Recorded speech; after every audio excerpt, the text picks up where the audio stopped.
ఈరోజు దురాభిమాన పాపములో పడిపోవడానికి గల కారణం ఏమిటంటే దేవుని భయము లేకపోవడమే.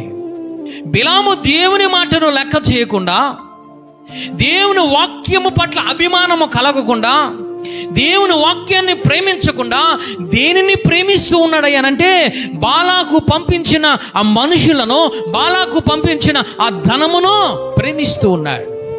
ఎవరి మీద అభిమానం కలిగి ఉండాలంటే దేవుని వాక్కు మాట్లాడింది ఆ యొక్క బిలాముతో, నువ్వు వారితో వెళ్ళవద్దు, వారితో సహవాసము చేయవద్దు, వారి ధనాన్ని తీసుకోవద్దు అని చెప్పిన ఆ యొక్క మాటను ప్రేమించకుండా, అభిమానము చూపకుండా ఎవరి మీద అభిమానము చూపుతున్నాడు, ఎవరి మీద దురాభిమానము చూపుతూ ఉన్నాడు అని అంటే బాలాకు పంపించిన మనుషుల మీద, ధనం మీద చూపిస్తూ ఉన్నాడు. దేవుడు అనేక రీతిలుగా ఆ మార్గ మధ్యలో బిలాముతో మాట్లాడారు. గాడిద ఎక్కాడు, గాడిద పడగొట్టింది, గాడిద కాళ్ళతో తన్నింది, హింసించింది. అంతేకాదు ఆ గాడిద మాట్లాడుతుంది, ఎందుకు నన్ను ముమ్మారు నీవు కొట్టావు? కానీ దేవుని యొక్క వాక్యమును, దేవుని యొక్క మాటను, అయ్యో ఈ గాడిద నాతో మాట్లాడుతుందే అన్న జ్ఞానము లేకుండా, దేవుని యందు భయభక్తులు లేకుండా, దేవుని యందు భయము లేకుండా, దేవుని యందు అభిమానము లేకుండా అన్నిటిని విడిచిపెట్టి ఏమి చేస్తున్నాడు తెలుసా? తన ప్రయాణాన్ని కొనసాగిస్తూ ఉన్నాడు. అభిమానము, దురాభిమానము కలిగి ఉన్నాడు ధనము మీద, దురాభిమానము కలిగి ఉన్నాడు బాలాకు మనుషుల మీద. ఎవరి మీద కలిగి ఉండాలి అభిమానం అంటే దేవుని వాక్కు మీద అభిమానము కలిగి ఉండాలి.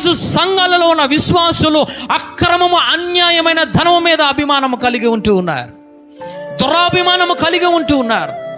ఈరోజు దేవుడు వాక్యము ఎన్ని రీతిలుగా మనతో మాట్లాడినా, ఎన్ని రీతిలుగా హెచ్చరించినా, కట్టిన హృదయము కలిగి ఉండి దేవుని మీద అభిమానము కలిగకుండా ఎందుకు పనికిరాని ధనము మీద, లోకం మీద, లోక మనుషుల మీద అభిమానాన్ని మనం పెంచుకుంటూ ఉన్నాం. దేవుడు నీతో నాతో మాట్లాడుతున్నాడు.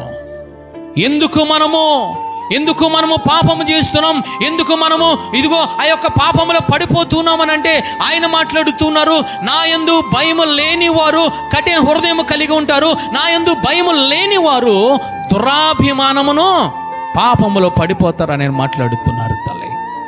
ఈరోజు మనము కూడా అదే విధముగా ఉంటున్నాం. ఎన్నిసార్లు చెప్పిన అక్రమం, అన్యాయం మార్చుకోవడం లేదు, ఎన్నిసార్లు చెప్పిన కపటమైన హృదయాన్ని తీసివేసుకొని ఆ సత్క్రియలు చేయడం లేదు. గల కారణం ఏమిటో తెలుసా? దేవుని భయాన్ని విడిచిపెట్టి తిరుగుతున్నాం. దేవుని ప్రేమించకుండా అన్యాయం, అక్రమణ, దురాభిమానము మనము చూపుతున్నాం.